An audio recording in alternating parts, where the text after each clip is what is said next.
प्रार्थने। शुक्लाम्बरधरं विष्णुं शशिवर्णं चतुर्भुजं प्रसन्नवदनं ध्यायेत् सर्वविघ्नोपशान्तये। गुरुर्ब्रह्मा गुरुर्विष्णुः गुरुर्देवो महेश्वरः गुरुर्साक्षात् परं ब्रह्म तस्मै श्री गुरवे नमः। सरस्वती नमस्तुभ्यं वरदे कामरूपिणी विद्यारम्भं करिष्यामि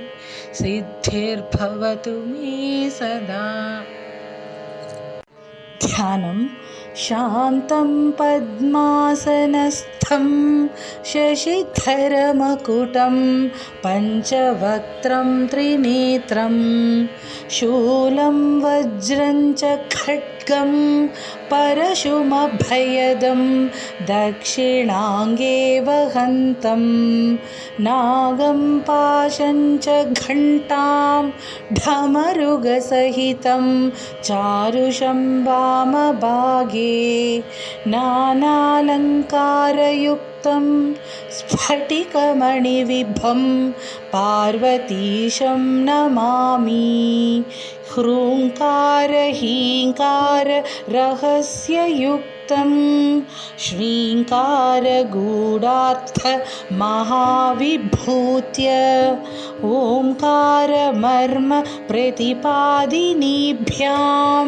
नमो नमः श्रीगुरुपादुकाभ्यां नमो नमः श्रीगुरुपादुकाभ्याम्। गुरुस्तोत्रं। सदाशिवसमारम्भं शङ्कराचार्यमध्यमाम् अस्मदाचार्यपर्यन्तां वन्दे गुरुपरम्पराम्। शिवानन्दलहरी। कलाभ्यां चूडालङ्कृत शशिकलाभ्यां निजतपः फलाभ्यां भक्तेषु प्रकटितफलाभ्यां भवतु मे। शिवाभ्यामस्तोक त्रिभुवनशिवाभ्यां हृदि पुनर्भवाभ्यामानन्द स्फुरदनुभवाभ्यां नतिरियं गलन्ति शम्भो त्वच्चरितसरितः किल्बिषरजो दलन्ति धीकुल्या सरणिषु पतन्ति विजयतां दिशन्ति संसार भ्रमणपरितापोपशमनं वसन्ति मच्चेतो हृदभुवि शिवानन्दलहरी। त्रयीवेद्यं हृद्यं त्रिपुरहरमाद्यं त्रिनयनं जटाभारोदारं चलदुरगहारं मृगधरं महादेवं देवं मयि सदयभावं पशुपतिं चिदालम्बं साम्बं शिवमतिविडम्बं हृदि भजे। सहस्रं वर्तन्ते जगति विबुधाः क्षुद्रफलदाः न मन्ये स्वप्ने वा तदनुसरणं तत्कृतफलं। हरिब्रह्मादीनामपि निकटभाजामसुलभं चिरं याचे शम्भो शिव तव पदाम्भोजभजनं। स्मृतौ शास्त्रे वैद्ये शकुनकविता गानफणितौ पुराणे मन्त्रे वा स्तुतिनटनहास्येषु अचतुरः। कथं राज्ञां प्रीतिर्भवति मयि कोऽहं पशुपते पशुं मां सर्वज्ञ प्रथितकृपया पालय विभो। घटो वा मृत्पिण्डोऽप्यणुरपि च धूमोऽग्निरचलः पटो वा तन्तुर्वा परिहरति किं घोरशमनं वृथा कण्ठक्षोभं वहसि तरसा तर्कवचसा पदाम्भोजं शम्भोर्भज परमसौख्यं व्रजसुधीः मनस्ते पादाब्जे निवसतु वचस्तोत्रफणितौ करौ चाभ्यर्चायां श्रुतिरपि कथा कर्णनविधौ तव ध्याने बुद्धिर्नयनयुगलं मूर्तिविभवे परग्रन्थान् कैर्वा परमशिव जाने परमतः यथा बुद्धिशुक्तौ रजतं इति काचाश्मणिमणिः जले पैष्टे क्षीरं भवति मृगतृष्णासु सलिलं तथा देवभ्रान्त्या भजति भवदन्यं जडजनो महादेवेशं त्वां मनसि च नमत्वा पशुपते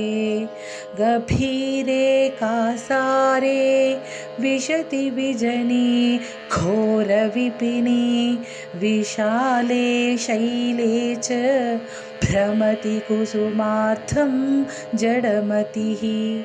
समर्प्यैकं चेतस् सरसिजं वुमानाथ भवते सुखेनावस्थातुं जन इह न जानाति किमहो नरत्वं देवत्वं नगवनमृगत्वं मशकता पशुत्वं कीटत्वं भवतु विहगत्वादिजननं सदा त्वत्पादाब्ज स्मरणपरमानन्दलहरी विहारासक्तं चेद् हृदयमिह किं तेन वपुषा।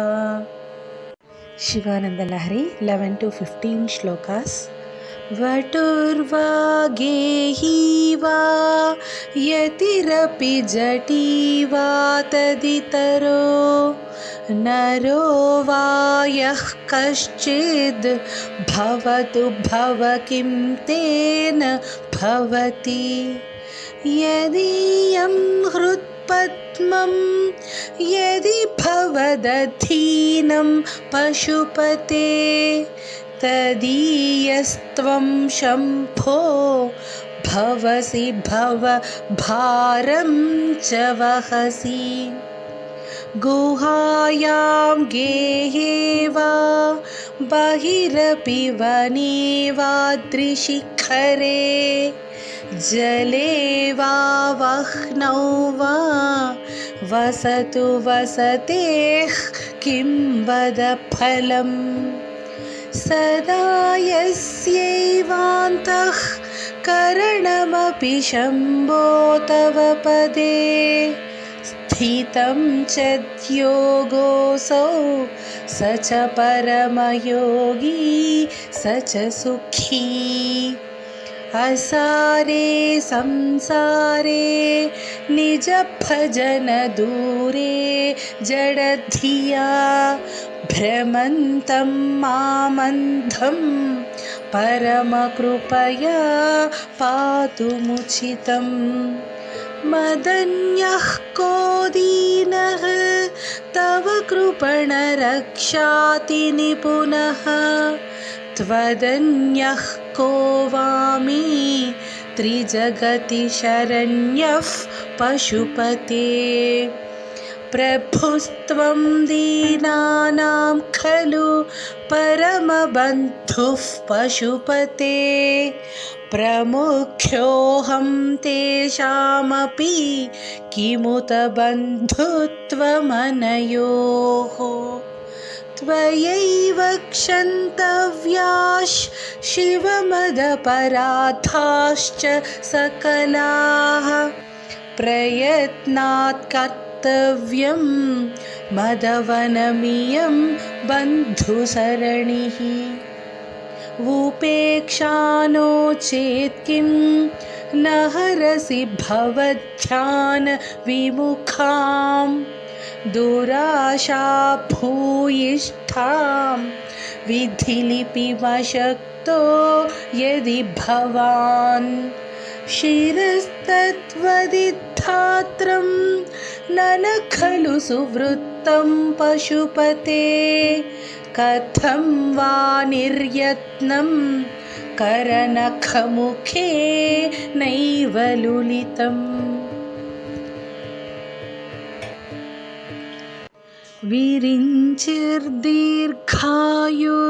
विरिञ्चिर्दीर्घायुर्भवतु भवता तत्परशिरश्चतुष्कं संरक्ष्यं स खलु भुवि दैन्यं लिखितवान् विचारः को वा मां विशदकृपया पाति शिवते कटाक्षव्यापारस् स्वयमपि च दीनावनपरः फलाद्वा पुण्यानां मयि करुणया वा त्वयि विभो प्रसन्नेऽपि स्वामिन् भवदमलपादाब्जयुगलं कथं पश्येयं मां स्थगयति नमः सम्भ्रमजुषाम् निलिम्पानां श्रेणिर्निजकनकमाणिक्यमकुटैः त्वमेको लोकानां परमफलदो दिव्यपदवीं वहन्तस्त्वन्मूलां पुनरपि भजन्ते हरिमुखाः कियद्वा दाक्षिण्यं तव शिवमदाशा च कियती कदा वा मद्रक्षां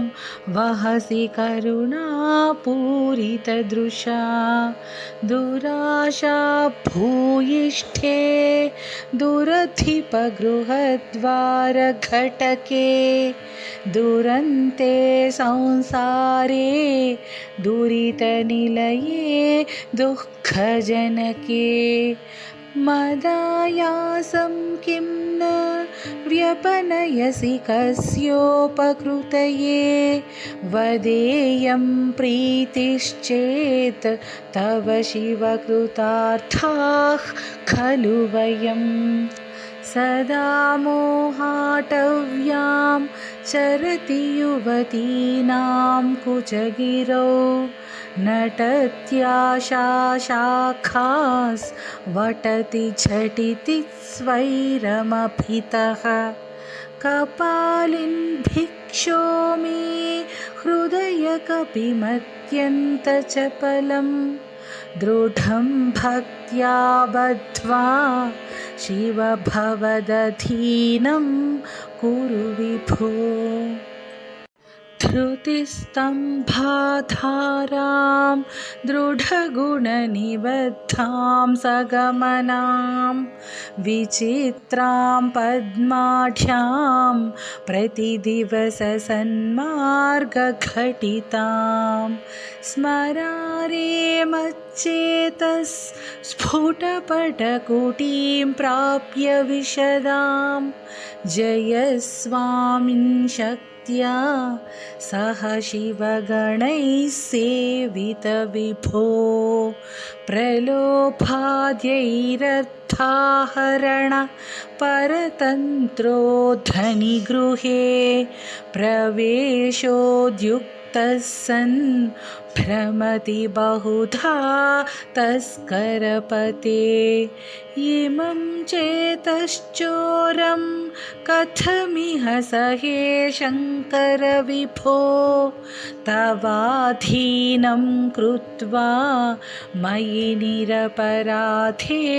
कुरु कृपां करोमि त्वत् पूजां सपदि सुखदो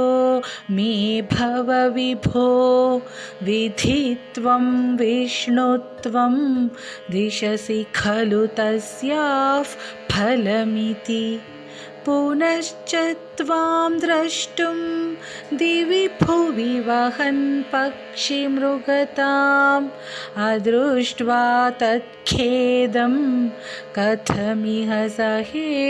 शङ्कर विभो कदा वा कैलासे कनकमणिसौधे सह गणैः वसन् शम्भोरग्रे स्फुटघटितमूर्धाञ्जलिपुटः विभो साम्ब स्वामिन् परमशिव पाहीति निगदन् विधातॄणां कल्पान् क्षणमिव विनेष्यामि सुखतः स्तवैर्ब्रह्मादीनां जय जय वचोभिर्नियमिनां गणानां केलिभिर्मदकलमहोक्षस्य ककुदि स्थितं नीलग्रीवं त्रिनयनं उमाश्लिष्टवपुषं कदा त्वां पश्येयं करधृतमृगं खण्डपरशुं कदा वा त्वां दृष्ट्वा गिरिश तव भव्याङ्घ्रियुगलं गृहीत्वा हस्ताभ्यां शिरसि नयने वक्षसि वहन् समाश्लिष्याघ्राय स्फुटजलजगन्धान् परिमलान् अलभ्यां ब्रह्माद्यैर्मुदमनुभविष्यामि हृदये करस्थे हेमाद्रौ गिरिशनिकटस्थे धनपतौ गृहस्थे स्वर्भुजा मरसुरभिचिन्तामणिगणे शिरस्थे शीतांशौ चरणयुगलस्थेऽखिलशुभे कमर्थं दासेऽहं भवतु भवदर्थं मम मनः सारूप्यं तव पूजने शिवमहादेवेति संकीर्तने सामीप्यं शिवभक्तिधुर्यजनता साङ्गत्य सम्भाषणे सालोक्यं च चराचरात्मकतनु ध्याने भवानीपते सायुज्यं मम सिद्धिमत्र भवति स्वामिन् कृतार्थोऽस्म्यहम् त्वत्पादाम्बुजमर्चयामि परमं त्वां चिन्तयाम्यन्वहं त्वामीशं शरणं व्रजामि वचसा त्वामेव याचे विभो वीक्षामि दिश चाक्षुषीं सकरुणां दिव्यैश्चिरं प्रार्थितां शम्भो लोकगुरो मदीयमनसः सौख्योपदेशं कुरु वस्त्रोद्धूतविधौ सहस्रकरता पुष्पार्चने विष्णुता गन्धे गन्धवहात्मतान्न पचने बहिर्मुखाध्यक्षता पात्रे काञ्चन गर्भतास्ति मयि चेद् बालेन्दुचूडामणे शुश्रूषां करवाणि ते पशुपते स्वामिन् त्रिलोकी गुरो नालं वा परमोपकारकमिदं त्वेकं पशूनां पते पश्यन् कुक्षिगतान् चराचरगणान् बाह्यस्थितान् रक्षितुं सर्वामर्त्यपलायनौषधमति ज्वालाकरं भीकरं निक्षिप्तं करलं गलेन गलितं नोद्गीर्णमेव त्वया ज्वालोग्रस्सकलामराति भयदः क्ष्वेलः कथं वा त्वया दृष्टः किञ्च करे धृतः करतले किं पक्वजम्बूफलं जिह्वायां निहितश्च सिद्धघुटिका वा कण्ठदेशे भृतः किं ते नीलमणिर्विभूषणमयं शम्भो महात्मन् वद नालं वासकृदेव देव भवतस्सेवानतिर्वानुतिः पूजा वा स्मरणं कथा श्रवणमव्यालोकनं मादृशां स्वामिन्नस्थिरदेवतानुसरणा यासेन किं लभ्यते का वा मुक्तिरितः कुतो भवति चेत् किं प्रार्थनीयं तदा किं ब्रूमस्तव साहसं पशुपते कस्यास्ति शम्भो भवद् धैर्यं चेदृशमात्मनस्थितिरियं चान्यैः कथं लभ्यते भ्रश्यत्येव गणं त्रसन्मुनिगणं नश्यत्प्रपञ्चन्लयं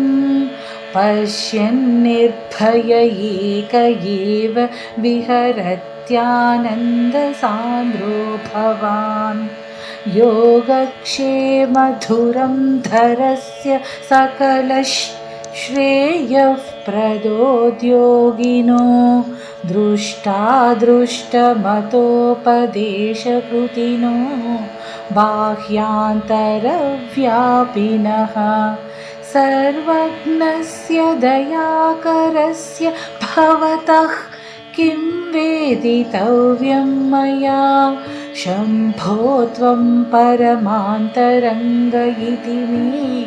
चित्ते स्मराम्यन्वहम्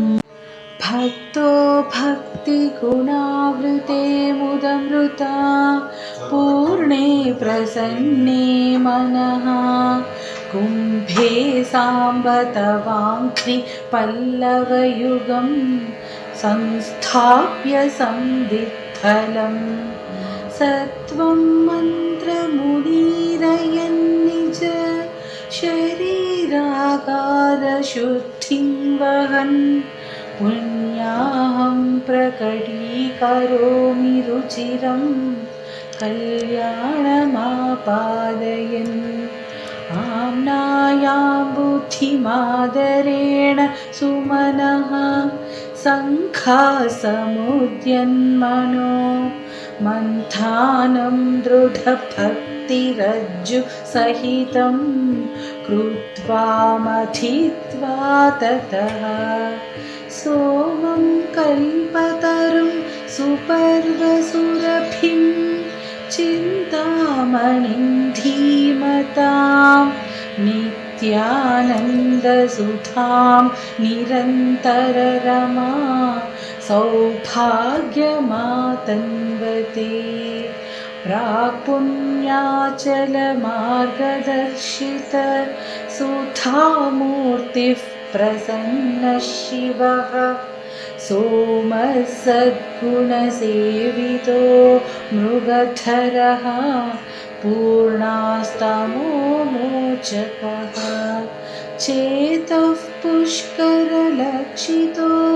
भवति चेदानन्दपाथो निधिः प्रागल्भ्येन विजृम्भते सुमनसां वृत्तिस्तदा जायते धर्मो मे चतुरङ्घ्रकः सुचरितः पापं विनाशं गतं कामक्रोधमदादयो विगलिताः कालासुखाविष्कृताः ज्ञानानन्दमहौषधिः सुफलिता कैवल्यनाथे सदा मान्ये मानसपुण्डरीकनगरे राजावतंसे स्थिते धीयन्त्रेण वचोघटेन कविता कुल्योपकुल्याक्रमैः आनीतैश्च सदाशिवस्य चरितां भोराशिदिव्यामृतैः हृत्केदारयुताश्च भक्तिकलमास् साफल्यमातन्वते दुर्भिक्षान् मम सेवकस्य भगवन् विश्वेशभीतिः कुतः पापोत्पातविमोचनाय रुचिरैश्वर्याय मृत्युञ्जय स्तोत्रध्याननतिप्रदक्षिण सपर्यालोकनाकर्णने जिह्वाचित्तशिरोङ्घ्रि हस्तनयन श्रोत्रैरहं प्रार्थितो मामाज्ञापय तन्निरूपय मुहुर्मामेव चः गाम्भीर्यं परिखापदं घनधृतिः प्राकारबुद्ध्यद्गुण स्तोमश्चाप्तबलं घनेन्द्रियचयो द्वाराणि देहे स्थितः विद्यावस्तु समृद्धिरित्वखिल सामग्री समेते सदा दुर्गातिप्रियदेव मामकमनो दुर्गे निवासं कुरु मा गच्छत्वमितस्ततो गिरिशभो मय्येव वासं कुरु स्वामिन्नादिकिरातमामकमनः कान्तारसीमान्तरे वर्तन्ते बहुशो मृगामदजुषो मात्सर्यमोहादयः तान् हत्वा मृगया विनोदरुचिता लाभं च सम्प्राप्स्यसि करलग्नमृगः करीन्द्रभङ्गो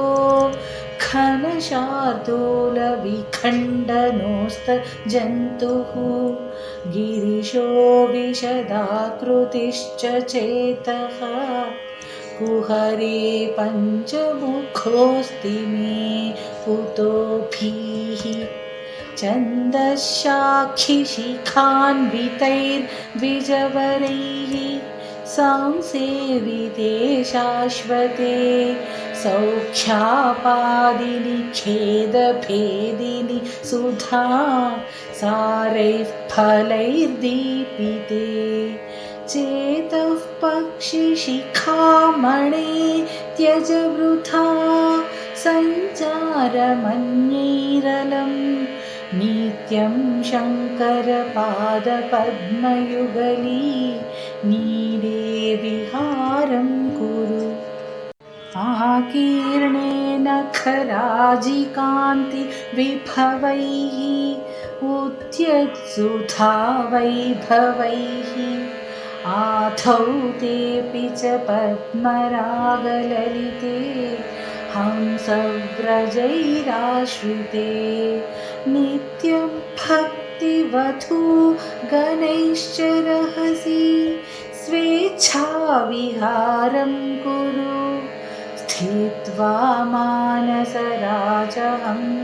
गिरिजा नाथाङ्घ्रिसौधान्तरे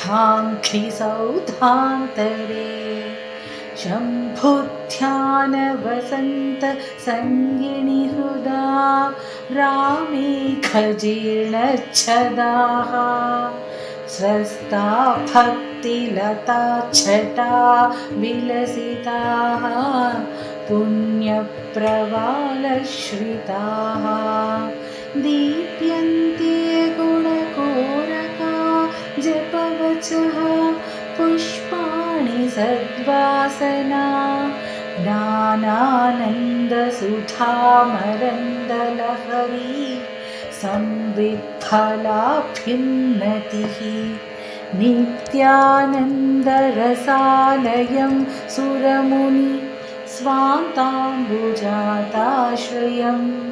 स्वच्छं सद्विजसेवितं कलुषहृत् सद्वासनाविष्कृतं शम्भुध्यानसरोवरं व्रजमनो हंसावतंसस्थिरं किञ्चित्राश्रयपल्वलभ्रमण सञ्जातश्रमं प्राप्स्यसि आनन्दामृतपूरिताहर पदाम्भोजालवालोद्यता स्थैर्योपघ्नमुपेत्य भक्तिलतिका शाखोपशाखान्विता उच्चैर्मानसकायमानपटलीम् आक्रम्य निष्कल्मषा नित्याभीष्टफलप्रदा भवतु मे सत्कर्मसंवर्धिता सन्ध्यारम्भविजृम्भितं श्रुतिशिर स्थानान्तराधिष्ठितं सप्रेमभ्रमराभिराममसकृत् सद्वासनाशोभितं भोगीन्द्राभरणं समस्तसुमनः पूज्यं गुणाविष्कृतं सेवे श्रीगिरिमल्लिकार्जुन महालिङ्गं शिवालिङ्गितम् भृङ्गी छानटनोत्कटः करिमद ग्राही स्फुरन्माधव आह्लादो नादयुतो महासितवपुः पञ्चेषु नाचादृतः सत्पक्षस्सु मनोवनेषु स पुनः साक्षान्मदीये मनो राजीवे भ्रमराधिपो विहरतां श्रीशैलवासी विभुः कारुण्यामृतवर्षिणं घनविपद् ग्रीष्मच्चिदाकर्मठं विद्यासस्य फलोदयाय सुमनः संसेव्यं इच्छाकृतिं नृत्यद्भक्तमयूरमद्रिनिलयं चञ्चज्जटामण्डलं शम्भो वाञ्छति नीलकण्ठर सदा त्वामे मनश्चातका आकाशेन शिखी समस्तफणिनां नेत्राकलापीनता अनुग्राहि प्रणवोपदेशनिनदैः केकीतियोगीयते श्यामां शैलसमुद्भवां घनरुचिं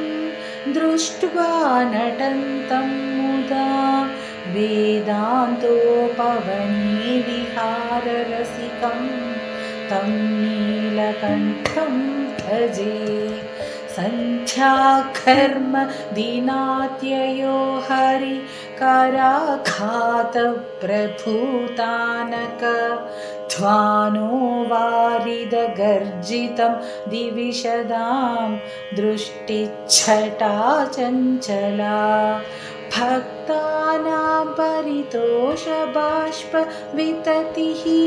वृष्टिर्मयूरी शिवा यस्मिन् उज्ज्वलताण्डवं विजयते तं नीलकण्ठं भजे आद्यायामिततेजसे श्रुतिपदैः वेद्याय साध्यायते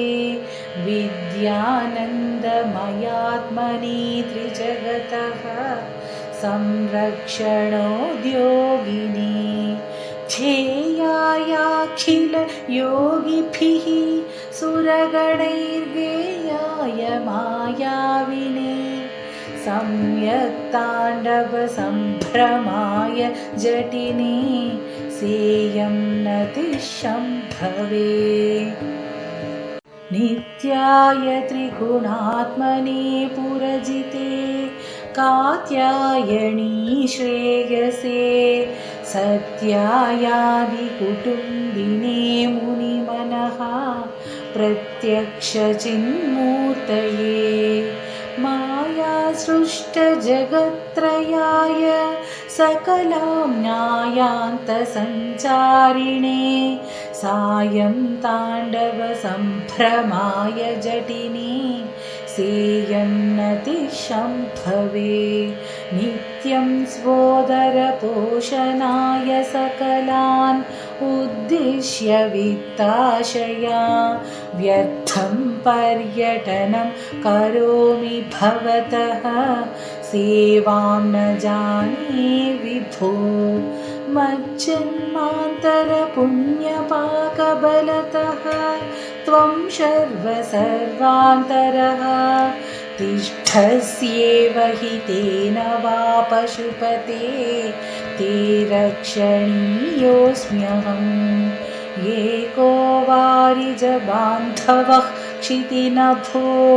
व्याप्तं तमोमण्डलं भित्त्वालोचनगोचरोऽपि भवति त्वं कोटिसूर्यप्रभः वेद्यः किं न भवस्यहो घनतरं कीदृग्भवेन्मत्तमः तत्सर्वं व्यपनीय मे पशुपते साक्षात् प्रसन्नो भव हंसः पद्मवनं समिच्छति यथा नीलाम्बुदं चातकः कोकः कोकनदप्रियं प्रतिदिनं चन्द्रं चकोरस्तथा चेतो वाञ्छति मामकं पशुपते चिन्मार्गमृग्यं विभो गौरीनाथ भवत्पदाब्जयुगलं कैवल्यसौख्यप्रदं रोधस्थो यहृतश्रमेण पथिकश्चायां तरोर्वृष्टितो भीतस्वस्थगृहं गृहस्थमतिथिर्दीनः प्रभं धार्मिकं दीपं सन्तमसाकुलश्च शिखिनं शीतावृतस्त्वं तथा चेतः सर्वभयापहं व्रजसुखं शम्भोः पदाम्भोरुहम् अन्कोलं निजबीजसन्ततिः अयस्कान्तोपलं सूचिका साध्वी नैजविभुं लताक्षितिरुहं सिन्धुः सरित्वल्लभम् प्राप्नोतीह यथा तथा पशुपतेः पादारविन्दद्वयं चेतो वृत्तिरुपेत्य तिष्ठति सदा सा भक्तिरिति उच्यते। आनन्दाश्रुभिरातनोति पुलकं नैर्मल्यतश्चादनं वाचा शङ्खमुखे स्थितैश्च जठरा पूर्तिं चरित्रामृतैः रुद्राक्षैर्भसितेन देववपुषो रक्षां भवद्भावना पर्यङ्के विनिवेश्य भक्तिजननी भक्तार्भकं रक्षति। मार्गावर्तितपादुका पशुपते रङ्गस्य कूर्चायते गण्डूशाम्बुनिषेचनं पुररिपोर्दिव्याभिषेकायते किञ्चित् भक्षितमांसशेषकबलं नव्योपहारायते भक्तिः किं न करोति अहो वनचरो भक्तावतंसायते वक्षस्ताडनमन्तकस्य कठिना पस्मारसम्मर्दनं भूभृत्पर्यटनं नमत्सुरशिरः कोटीरसङ्कर्षणम् कर्मेदं मृदुलस्य तावकपदद्वन्द्वस्य गौरीपते मच्चेतो मणिपादुकाविहरणं शम्भो सदाङ्गीकुरु। वक्षस्ताडनशङ्कया विचलितो वैवस्वतो निर्जराः कोटीरोज्ज्वलरत्नदीपकलिका नीराजनं कुर्वते दृष्ट्वा मुक्तिवधूस्तनोति निभृता श्लेषं भवानीपते यच्चेतस्तव पादपद्मभजनं तस्येह किं दुर्लभम्। क्रीडार्थं सृजसि प्रपञ्चमखिलं क्रीडामृगास्ते जनाः यत्कर्माचरितं मया च भवतः प्रीत्यै भवत्येव तत् शम्भो स्वस्य कुतूहलस्य करणं मच्चेष्टितं निश्चितं तस्मान्मामकरक्षणं पशुपते कर्तव्यमेव त्वया बहुविधपरितोषबाष्पपूर स्फुटपुलकाङ्कितचारुभोगभूमिं चिरपदफलकाङ्क्षि सेव्यमानां परमसदाशिव भावनां प्रपद्ये अमितमुदमृतं मुहुर्दुहन्तीं विमलभवत्पदगोष्ठमावसन्तीं सदय पशुपते सुपुण्यपाकां मम परिपालय भक्तिधेनुमेकां जडता पशुता कलङ्किता कुटिलचरत्वं च नास्ति मयि देवा अस्ति यदि राजमौले भवदाभरणस्य नास्मि किं पात्रम् अर्हसि रहसि स्वतन्त्रबुद्ध्या वरिवसितुं सुलभः प्रसन्नमूर्तिः अगणितफलदायकः प्रभुर्मे जगदधिको हृदि राजशेखरोऽस्ति। आरूढभक्तिगुणकुञ्चितभावचापा युक्तैः शिवस्मरणबाणगणैरमोघैः निर्जित्य किल्बिषरिपून् विजयी सुधीन्द्रः सानन्दमावहति सुस्थिरराजलक्ष्मीम् ध्यानाञ्जनेन समवेक्ष्यतमः प्रदेशम् भित्त्वा महाबलिभिरीश्वर नाममन्त्रैः दिव्याश्रितं भुजगभूषणमुद्वहन्ति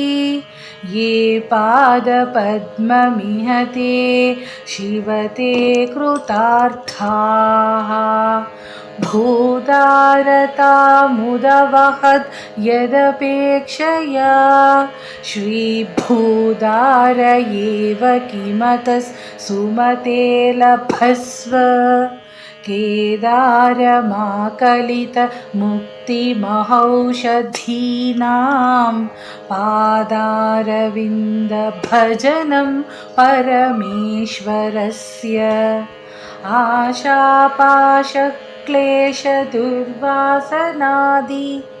भेदोद्युक्तैर्दिव्यगन्धैरमन्दैः आशाशाटीकस्य पादारविन्दं चेतः पेटीं वासितां मे तनोतु कल्याणिनं सरसचित्रगतिं सवेगं सर्वेङ्गितघ्नमनघं ध्रुवलक्षणाढ्यं चेतस्तुरङ्गमधिरुह्य चरस्मरारे नेतः समस्तजगतां वृषभाधिरूढ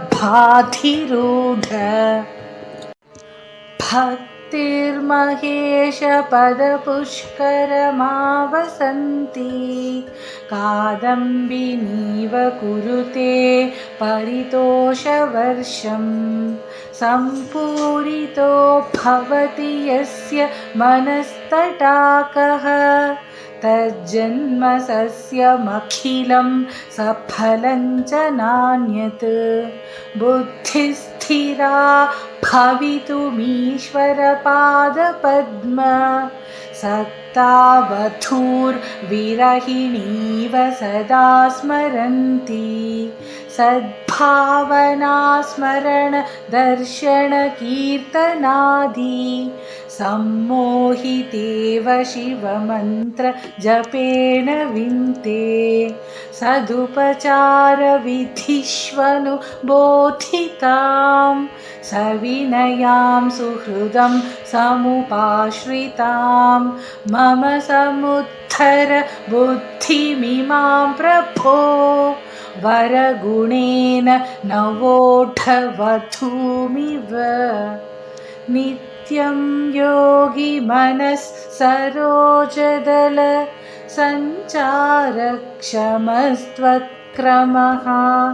शम्भो तेन कथं कठोरयमराड् वक्षः कवाटक्षतिः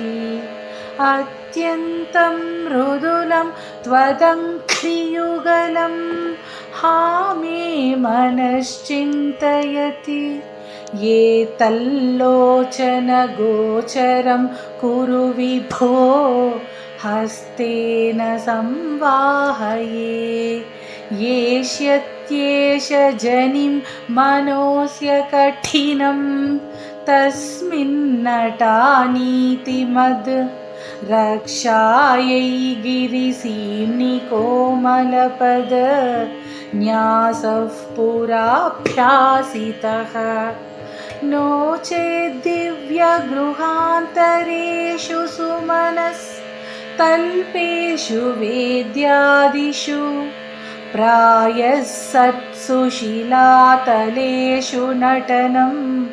शम्भो किमर्थं तव कञ्चित् कालमुमामहेश भवतः पादारविन्दार्चनैः कञ्चित् ध्यानसमाधिभिश्च नतिभिः कञ्चित् कथाकर्णनैः कञ्चिदवीक्षणैश्च नुतिभिः कञ्चित् दशामीदृशीं यः प्राप्नोति मुदा त्वदर्पितमना जीवन् समुक्तः खलु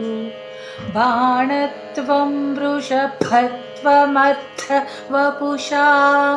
भार्यात्वम् आर्यापते घोणीत्वं सखिता मृदङ्गवहता चेत्यादिरूपं दधौ त्वत्पादे नयनार्पणं च कृतवान् त्वद्देहभागो हरिः पूज्यात् पूज्यतरः स एव हि न चेत् को वा तदन्योऽधिकः जननमृतियुतानां सेवया देवतानां न भवति सुखलेशः संशयो नास्ति तत्र अजनिममृतरूपं साम्बमीशं भजन्ते यैह परमसौख्यं ते हि धन्या लभन्ते शिव तव परिचर्या सन्निधानाय गौर्या भव मम गुणधुर्यां बुद्धिकन्यां प्रदास्ये सकलभुवनबन्धो सच्चिदानन्दसिन्धो सदय हृदय गेहे सर्वदा संवसत्वं जलधिमथनदक्षो नैव पातालभेदी न च वनमृगयायां नैव लुब्धः प्रवीणः अशनकुसुमभूषा वस्त्रमुख्यां सपर्यां कथय कथमहन्ते कल्पयानीन्दुमौले पूजाद्रव्यसमृद्धयो विरचिताः पूजां कथं कुर्महे पक्षित्वं न च वाकीटित्वमपि न प्राप्तं मया दुर्लभम् जाने मस्तकमङ्घ्रिपल्लवमुमा जाने न तेऽहं विभो न ज्ञातं हि पितामहेन हरिणा तत्त्वेन तद्रूपिणा अशनं गरलं फणीकलापो वसनं चर्म च वाहनं महोक्षः मम दास्यसि किं किमस्ति शम्भो तव पादाम्बुज भक्तिमेव देहि यदा कृताम्भो निधिसेतुबन्धनः करस्थलाथः कृतपर्वताधिपः भवानि ते लङ्घितपद्मसम्भवः तदा शिवार्चास्तव भावनक्षमः नतिभिर्नुतिभिस्त्वमीश पूजा विधिभिर्ध्यानसमाधिभिर्न तुष्टः धनुषा मुसलेन चाश्मभिर्वा वदते प्रीतिकरं तथा करोमि वचसा चरितं वदामि शम्भोः अहमुद्योगविधासु ते प्रसक्तः मनसाकृतिमीश्वरस्य सेवे शिरसा चैव सदाशिवं नमामि। आद्या विद्या हृद्गता निर्गतासीत् विद्या हृद्या हृद्गता त्वत्प्रसादात् सेवे नित्यं श्रीकरं त्वत्पदाब्जं भावे मुक्तेर्भाजनं राजमौले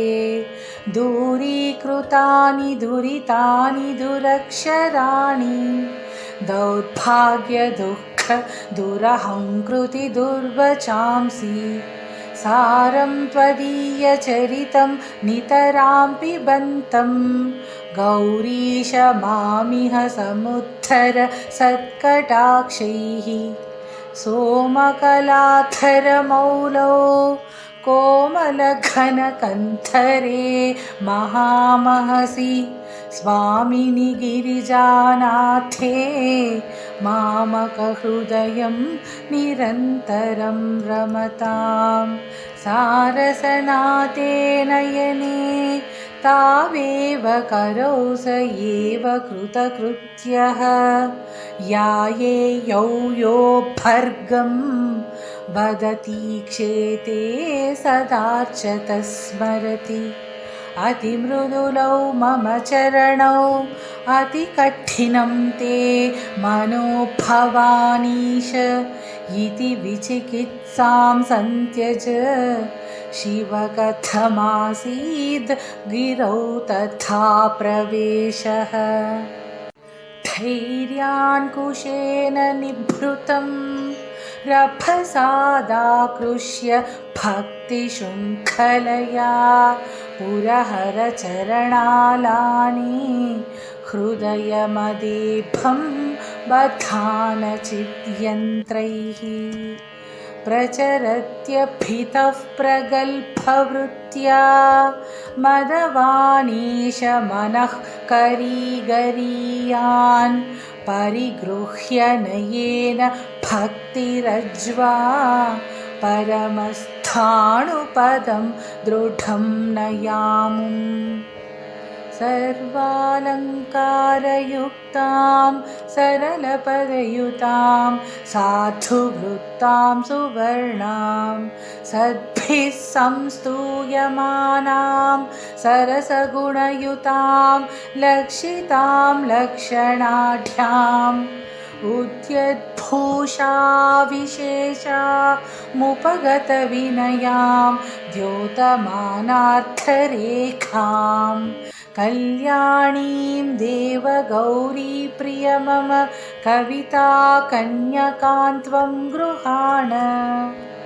इदन्ते युक्तं वा परमशिवकारुण्यजलधे गतौ तिर्यग्रूपं तव पदशिरोदर्शनधिया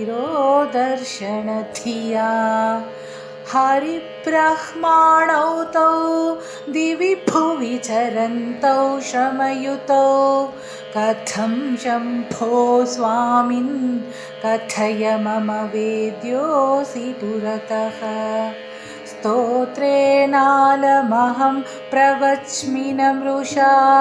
देवा विरिञ्चादयः स्तुत्यानां गणना प्रसङ्गसमये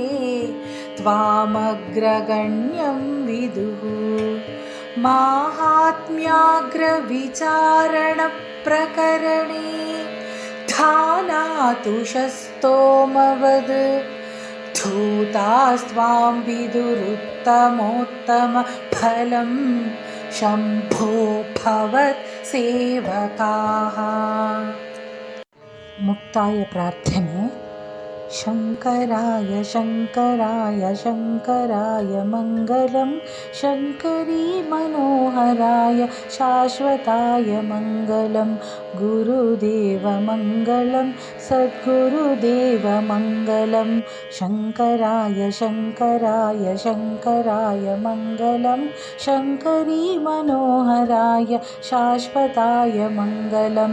गुरुदेवमङ्गलं सद्गुरुदेवमङ्गलं शङ्कराय शङ्कराय शङ्कराय मङ्गलं शङ्करी मनोहराय शाश्वताय मङ्गलं गुरुदेवमङ्गलं सद्गुरुदेवमङ्गलम्।